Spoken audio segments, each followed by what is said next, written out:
The dread begins, as it always does, about 48 hours before any family gathering. It's a low hum of anxiety that starts in my stomach and slowly radiates outward, tightening my shoulders, quickening my pulse. It is the Pavlovian response of a body that knows it is about to be put in danger. My danger isn't a fist or a cruel word. My danger is a cashew, a pecan, a stray smear of peanut butter. My danger is my mother's love, which is expansive, theatrical, and pathologically, life-threateningly forgetful. I have a severe anaphylactic allergy to tree nuts and peanuts. This is not new information.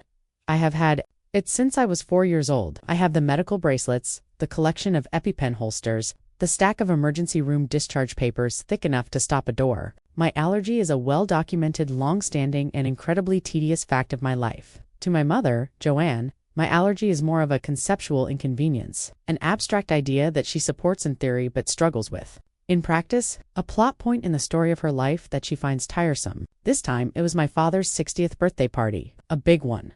My mother had been planning it for months, a full family gathering at their house. Cousins, aunts, uncles, a minefield. "Clara, honey, are you coming?" she'd asked on the phone a week prior. Her voice was a symphony of forced cheerfulness. "Of course, Mom," I'd said already, feeling the familiar tightness in my chest. "You know the drill, though I'll eat beforehand." "Oh, don't be silly," she'd chirped. "I'll be careful. I know what you can and can't have. I'm your mother. I'll make a special dish just for you. It's your father's birthday. You have to eat with us. I'm your mother." The phrase she used as a shield, a credential that was supposed to trump all evidence to the contrary. I had learned tragic, painful, terrifying experience that her maternal instinct was no match for her desire for a hassle-free party. Against my better judgment, I'd relented. A tiny, stupid, hopeful part of me, the part that still wanted a normal mother, had agreed. "Okay, Mom, but please be careful. No nuts in anything, no cross-contamination. You have to read all the labels." Of course, she'd said, her voice already distant, likely scrolling through for tablescape ideas. I know. Don't you worry, your pretty little head." And so, 2 days later, I found myself driving to my childhood home, to EpiPens in my purse, a bottle of Benadryl in my glove compartment, and a heart full of a dread so profound it felt like a premonition. I was 26 years old, a graphic designer with my own apartment and a life I had carefully curated to be safe. But driving back to my parents' house, I felt like that 4-year-old girl again, the one who didn't understand why a bite of a cookie could make the world go sideways. The one who was about to learn, for the 100th time, that love wasn't always the same thing as safety. The party was in full swing when I arrived. My mother, a flurry of hostess energy in a bright floral dress, greeted me with a kiss on the cheek that smelled faintly of hairspray and sherry. "Clara, you're here. Doesn't everything look wonderful?" It did. The house was filled with flowers and balloons. A long buffet table was laden with food. It was a beautiful, festive scene. To me, it looked like a threat assessment matrix. I scanned the food. The cheese board with almonds scattered like confetti, the salad with candied pecans, the pad thai, a dish practically synonymous with peanuts. My stomach clenched. "Don't worry, honey," my mom said, following my gaze. "I made you your own special plate. Grilled chicken and roasted vegetables. See, all safe." She beamed, proud of her foresight. I ate the chicken and vegetables. I drank a glass of wine. I made small talk with my relatives, answering the usual questions about my job and my non-existent love life. I kept my purse, my lifeline, within arm's reach at all times. I was vigilant. I was an operator on a mission in hostile territory. The mission was to survive my father's birthday party. Then came the cake. 3-tiered chocolate cake, my father's favorite. As my mom carried it out, the whole family singing, I felt a familiar pang of exclusion. This was a pleasure I could never share. But then my mother, with a grand flourish, presented a second, smaller dessert, a beautiful, rustic-looking apple crumble in a glass dish, and for my Clara, she announced to the room, a special, nut-free apple crumble made with my own 2 hands. Everyone turned to me and smiled. See? She remembered. She cares. My heart did a stupid little flip. She had remembered. She had gone to the trouble of making something just for me, a dessert. The one course I was always, without exception, denied. It was a peace offering, a declaration of love in oats and apples. "Mom," I sighed, my voice thick with an emotion I couldn't name. "You didn't have to." "Nonsense," Heste sighed, cutting a large slice and putting it on a plate. "It's your father's birthday. Everyone deserves a treat." Me the plate. I looked at it. It looked perfect. But the years of training, of self-preservation, kicked in. Are you sure, Mom? Asked, my voice low. 100% sure there are no nuts. Or anything. Her face fell. The warm hostess smile flickered, replaced by a flash of irritation. Clara, for heaven's sake, Hay sighed, her voice a sharp whisper. Don't make a scene. It's fine. Myself, it's just apples, oats, flour, butter. Now eat it. Your father is watching. The pressure, the public setting, the deep, childish desire to believe her, to be normal for once. It all conspired against me. I looked at my dad, who was smiling at me, waiting. I looked at the crumble. It was just apples and oats. She had made it herself. It was fine. I took a bite. It was delicious. Sweet, warm, perfect. I smiled at my mom. A real, genuine smile of gratitude. I took another bite, and another, and then the tingling started. It began as a faint, innocent itch on my tongue. I ignored it for a second, chalking it up to the cinnamon, but then the itch intensified, spreading to the roof of my mouth, then my throat. It wasn't a normal itch. It was a sharp, angry chemical feeling. It was the opening salvo of a war I knew all too well. My blood ran cold. I put the fork down, my hand trembling. The room suddenly felt too hot, too loud. The cheerful chatter of my relatives faded into a dull roar. My entire consciousness narrowed to the escalating, terrifying sensations inside. My own body. The tingling in my throat was no longer an itch. It was a swelling, a slow, relentless closing of my airway. I tried to swallow, but it felt like swallowing past a lump of concrete. A single wheezing breath was all I could manage. Panic, cold, and absolute, clawed at my chest. Clara, my dad's voice sounded very far away. Are you okay, sweetie? You look pale. I couldn't answer. I fumbled for my purse, my fingers clumsy, uncoordinated. EpiPen. I needed my EpiPen. My vision started to swim. The edges of the room were blurring, turning gray. I was losing air. I was losing time. I finally managed to rip the EpiPen from my purse, my hands shaking so violently I almost dropped it. I pulled off the safety cap. The whole room was staring at me now, their smiling faces frozen in masks of confusion and concern. Say, Mothead. I didn't have the breath to scream at her. I didn't have the breath to ask her what she had done. All I could do was jam the needle into my thigh, haired right through the fabric of my jeans. I felt the familiar, painful jab of the spring-loaded needle. The desperate confusion turned to outright panic. Someone screamed. My father was by my side, his face ashen. What do we do? Adrian, call 911. The epinephrine started to work. A chemical counterassault. My heart hammered against my ribs like a trapped bird, a brutal pounding rhythm. My airway opened just enough to suck in a ragged desperate breath. It wasn't over. The EpiPen was a stopgap, a temporary reprieve. I knew the reaction could come roaring back. I needed a hospital. Now, as my father helped me to my feet, my legs weak and trembling, my gaze locked with my mother's across the room. Her face was a storm of conflicting emotions. Fear? Yes. Guilt? Maybe. But underneath it all, I saw something else. Something that broke my heart all over again. Annoyance. I had ruined her party. The last thing I saw before my dad half carried me out the door was my mother, standing frozen, still holding the serving spoon for the apple crumble. The weapon, the ride to the ER, was a blur of sirens and frantic activity. I was fading, the second wave of anaphylaxis crashing over me. They put an oxygen mask on my face. I could hear the paramedics shouting medical terms, but their voices were muffled, distant. My last coherent thought before the darkness swallowed me was of the crumble, of my mother's smiling face as she handed it to me, and of the single devastating question that would haunt me. How? How could she have forgotten again? Or this time, was it something worse? This time, was it not forgetting at all? Waking up in an emergency room is a uniquely disorienting experience. The first thing you notice is the soundscape, the steady rhythmic beep of a heart monitor, the squeak of rubber-soled shoes on linoleum, pay whose head, urgent murmur of voices behind a curtain. The second thing you notice is the smell, a stereochemical cocktail of antiseptic and latex. My throat felt raw, scraped. My body ached with a profound, bone-deep exhaustion, the aftermath of a violent internal war. 4-line was taped to the back of my hand, snaking up to a bag of clear liquid hanging from a metal pole. I was alive. In the corner of the small, curtained-off cubicle, his head was in his hands. He looked 10 years older than he had at his party just a few hours ago.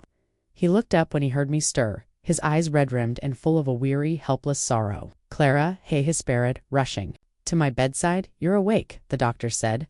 They said it was a bad one of the worst you've had. He flinched, unable to meet my eyes. She's at home, he mumbled. She was very upset. She just couldn't, he trailed off, unable to finish the sentence, unable to defend the indefensible. Of course she was at home, sick, not for the people who made them sick.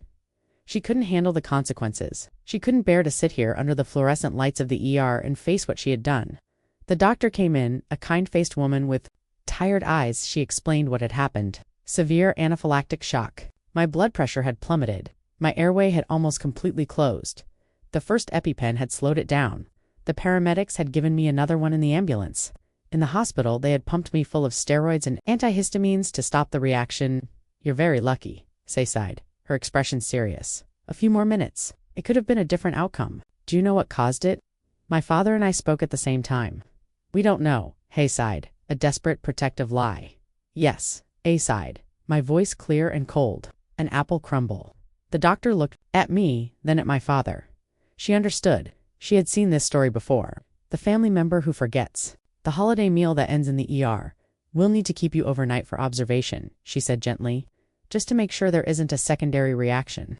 After she left, a heavy silence filled the cubicle. I lay there, listening to the steady beep of the monitor, a machine that was doing a better job of keeping me alive than my own mother had.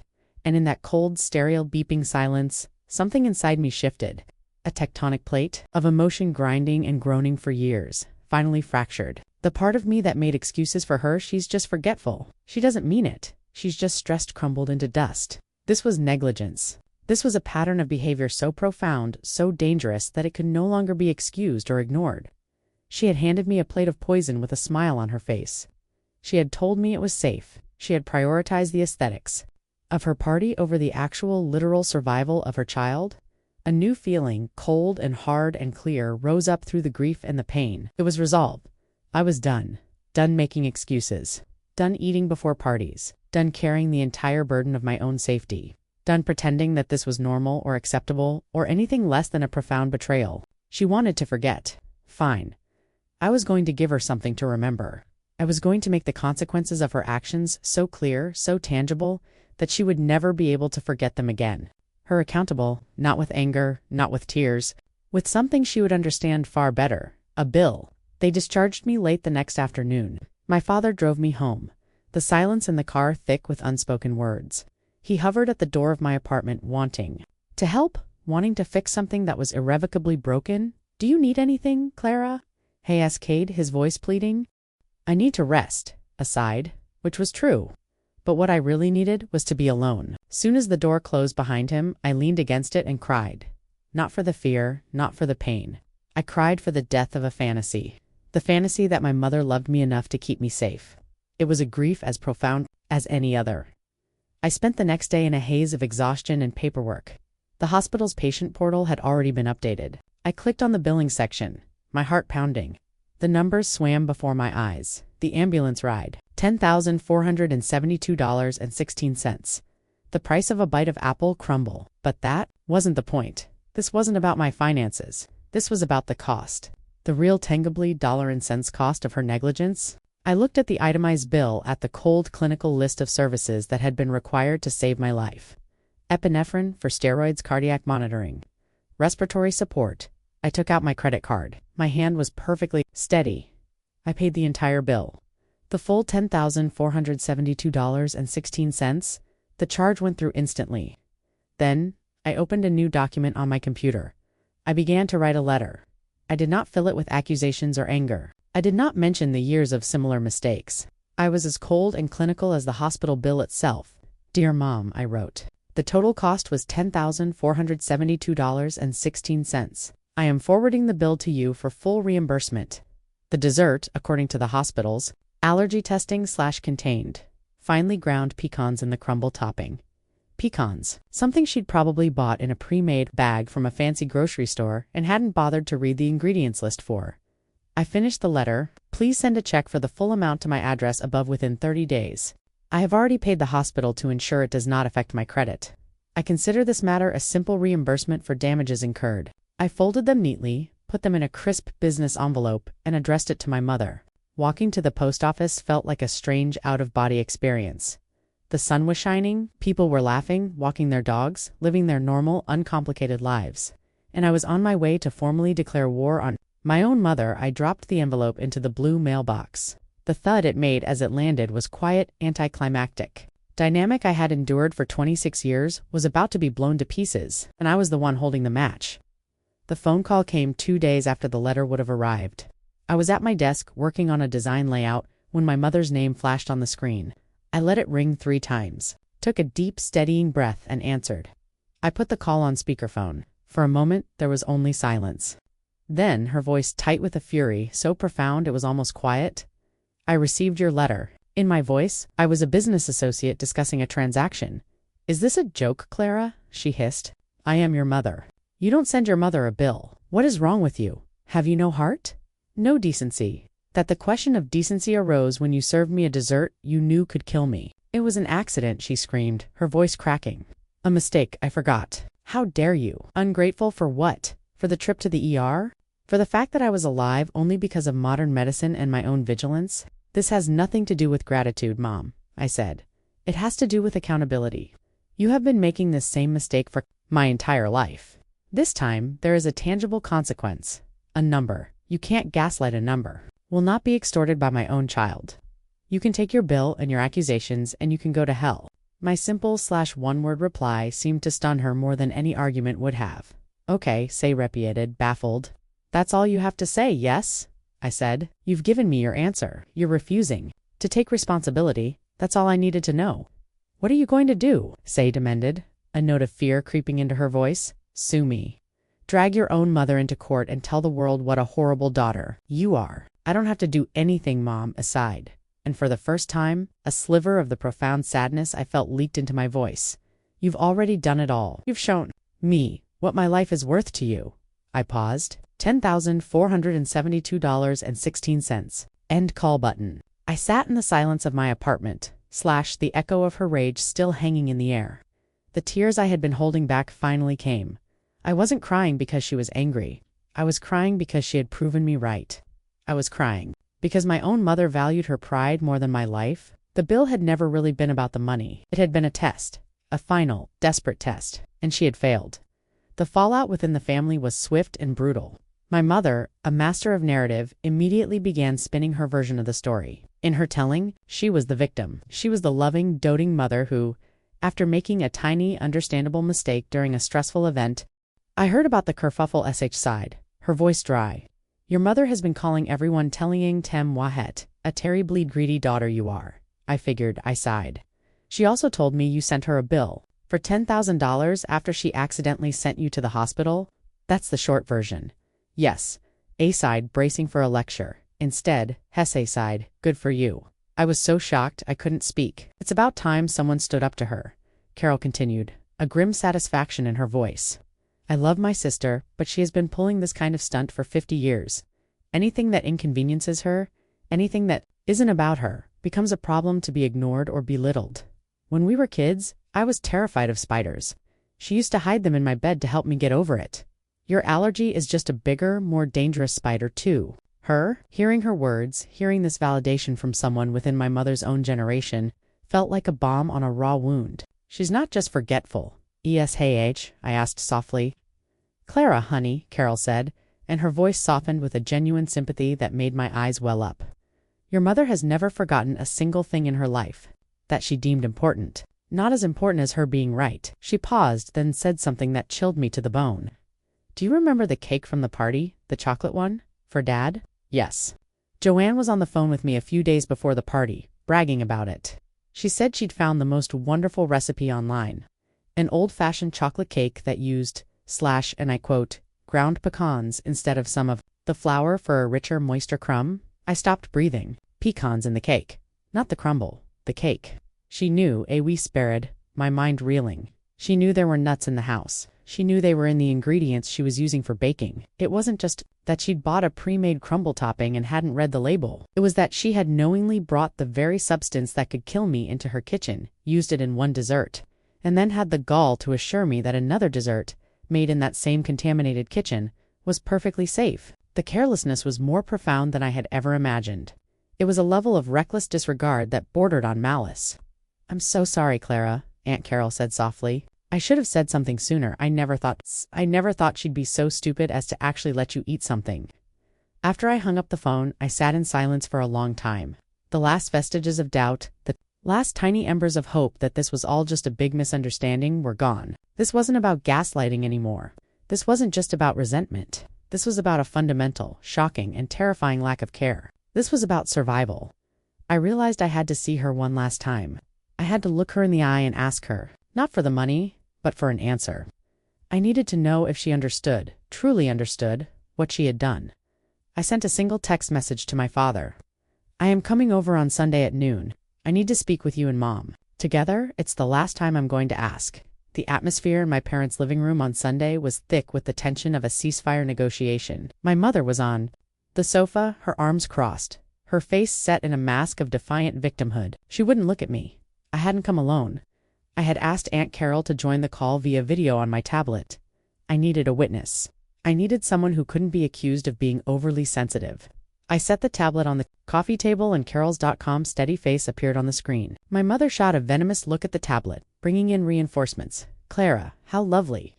Hello, Joanne, Carol said, her voice crisp. I sat in the chair opposite them. I didn't raise my voice. I didn't cry. I was calm. It was the terrifying calm of someone who had nothing left to lose. I'm not here to talk about the bill, I began. I'm here to ask a question. Aunt Carol told me about the recipe for Dad's birthday cake.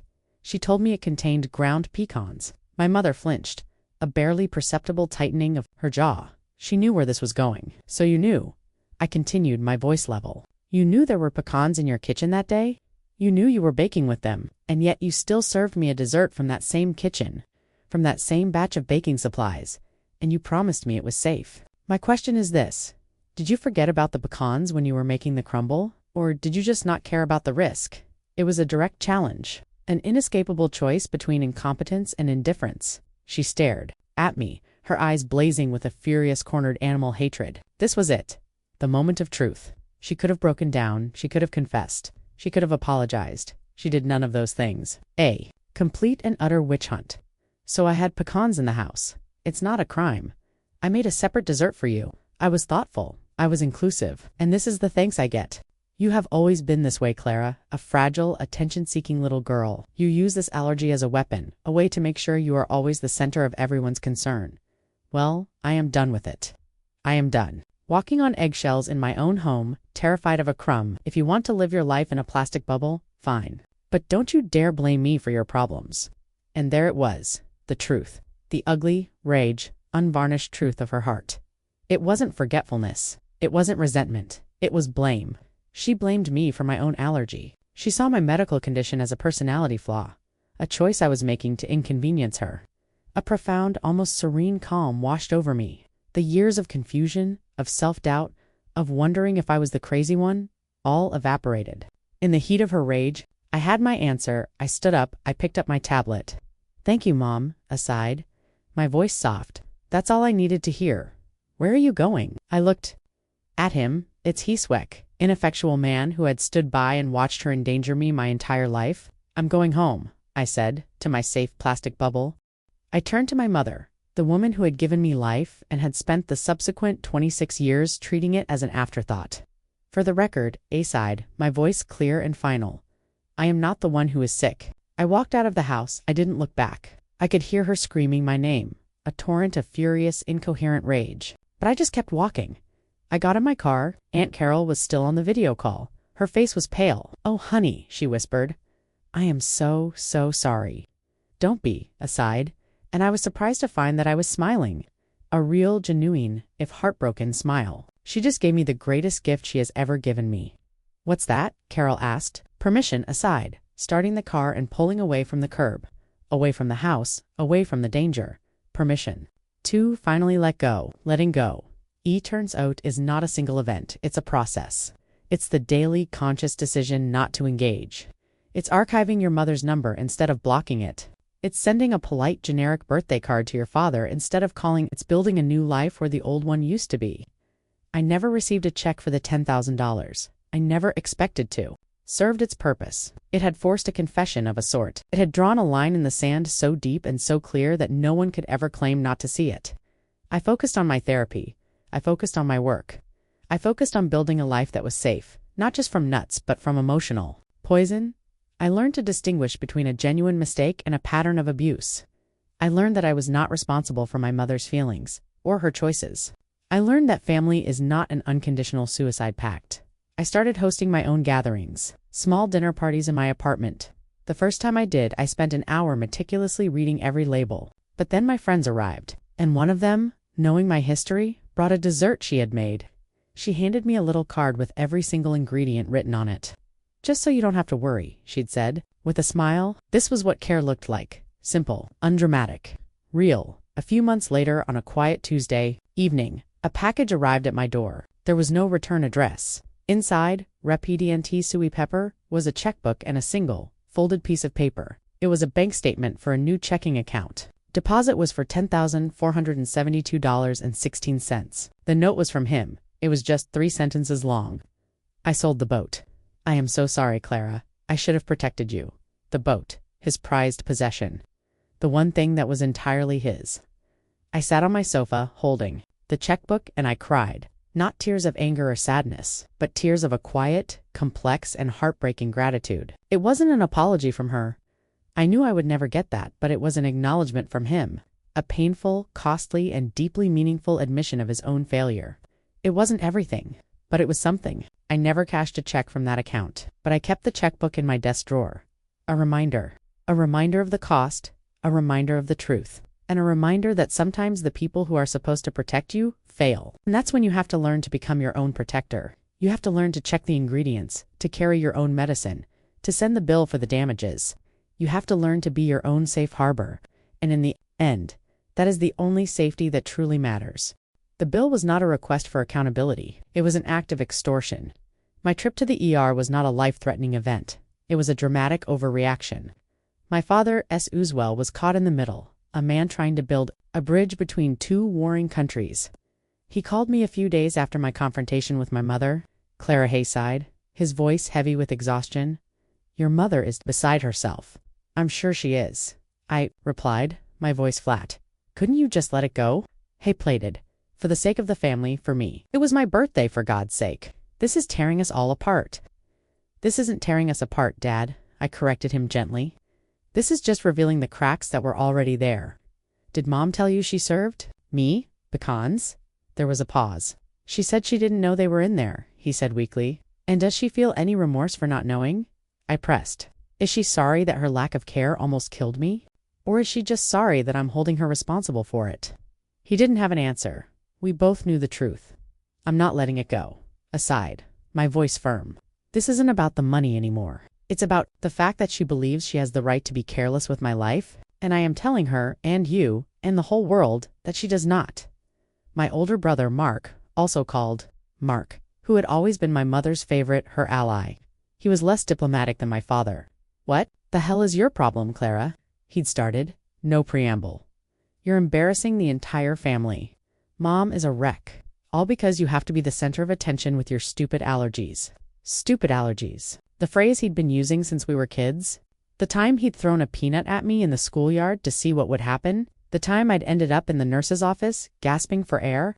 My stupid allergy put me in the cardiac monitoring unit of the ER Mark A side, my voice dangerously quiet. "Yeah, well, you're fine now, aren't you?" he scoffed. "You need to grow up and apologize to Mom. She's the victim here." I laughed. A cold, bitter sound. "You're right, Mark. I do need to grow up. That's what this is. This is me, finally, growing up.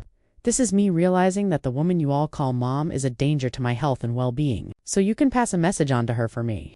The bill stands, and until it's paid, as far as I'm concerned, I no longer have a mother." I hung up the phone on his sputtering indignation. The lines were drawn. The family had fractured, splitting along old familiar fault lines. It was me against them. And for the first time, I felt a strange sense of peace. The isolation was painful, yes, but it was also clean, safe.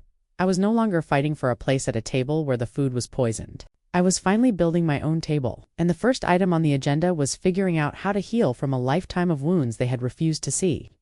I made an appointment with a therapist. Dr. Evans' office was a quiet sanctuary. It smelled of old books and chamomile tea. It was the first space I had entered in weeks where I didn't feel like I was on trial.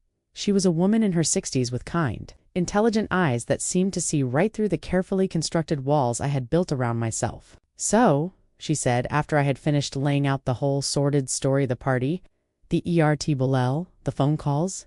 The bill seems to have been the catalyst. But this isn't really about the $10,000. Says eat. Clara. No. Admitted. My voice small. It's about everything. It feels like this has been happening my whole life. Tell me about that, she prompted gently. And so I did. I told her about the birthday parties I couldn't eat at, the family vacations where my mother would forget to tell the restaurant about my allergy, the times she'd roll her eyes when I'd meticulously read a food label. I told her about the constant low-grade anxiety that hummed beneath the surface of my life, the feeling of being a burden, an inconvenience, a problem that needed to be managed. I told her about a time when I was 12. We were at a summer barbecue at a friend's house. My mother had brought a pasta salad. I asked her if it was safe. Of course, honey, I made it, she'd said. I took one bite and knew something was wrong. The familiar, terrifying tingling. It turned out she had used a pesto that contained pine nuts. When I confronted her later, after a frantic dash home for Benadryl, she'd waved her hand dismissively. Oh, a pine nut is barely a nut. You're just being overly sensitive. As I recounted the stories, I realized they weren't just a series of disconnected accidents. They were a pattern, a consistent, deep-seated refusal on my mother's part to accept the reality and severity of my condition. It's a form of medical gaslighting, Dr. Evans said, and the phrase hit me with the force of a physical blow. She is consistently minimizing your physical reality to make her own life more convenient. She treats your life-threatening condition as a behavioral issue, a personality flaw, as if you could simply choose to be less allergic. Medical gaslighting, the term, was a revelation. It gave a name to the nameless, shapeless anxiety I had lived with for so long. It wasn't me. I wasn't being overly sensitive or dramatic. I was a person with a legitimate medical condition whose primary caregiver was consistently, dangerously invalidating that reality. Why? Asked, the question that had haunted me for years. Why would she do that? I can't say for sure without speaking to her, Dr. Evans said. But often, this kind of behavior stems from a parent's own narcissism. Your allergy, a condition that requires careful attention and makes you the center of a certain kind of concern, may feel like an imposition on her. It takes the focus off of her. Your needs become an inconvenience to her wants. In a way, she is angry at your allergy for existing, and that anger gets directed at you. Her words were like a key unlocking a door in my mind I had never known was there. It wasn't about forgetfulness. It was about resentment. My mother resented my allergy. She resented the attention it required. And on some deep subconscious level, she resented me for having it. The bill I had sent her wasn't just a bill. It was a rebellion. It was the first time I had refused to absorb the cost of her resentment. The $10,000 was the price of her convenience, and I was no longer willing to pay it, not with my money, and certainly not with my life. I left Dr. Evans' office that day feeling lighter than I had in years. The situation with my family was still a mess, but the fog in my own head was beginning to clear. I knew who I was. I was not a burden. I was not dramatic. I was a survivor, and my survival depended on me, not on the hope that my mother would one day wake up and decide to care. The stalemate lasted for a month, a cold war fought over text messages and through family intermediaries. My mother refused to pay the bill. I refused to back down. The family remained divided. My father would call occasionally, his voice a steady and exhausted misery, begging me to be the bigger person. I would tell him that being the bigger person in this context meant allowing myself to be put in a coffin.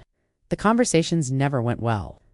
Then, I got a call from my Aunt Carol, my mother's older sister. Carol was the family's plain-spoken, no-nonsense matriarch. She had always been kind to me, but she lived a few states away, and we weren't close.